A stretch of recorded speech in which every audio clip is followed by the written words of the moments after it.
ไล่แค่นอกอ่อนสอนวันมโนหมายดีจะไล่ได้มาพบ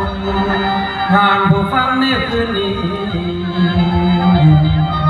ก่อนสิพาที่ต้านประสานเนื้ออ้อมทรงแทบเข้าฟ้าทุลีลงด้วยจิตใจที่อ่อนน้อมย่อมเมื่อไหวผู้สุคนชาติที่เริ่มต้นกำลัง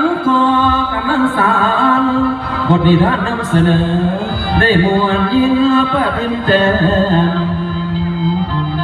บทกวีเคยแย้มพเดียงก่อนป้อนเข้าใส่เอาใจแฟนทุกรุ่นฟังแล้วให้มวลยินอดบุญชลินเด้อพี่น้องยืนหยัดอยู่เสียบวิโมกสาวทุกก้อนย่อยกขอเพิ่มมาละพิธานฝากผลงานปีนี้หา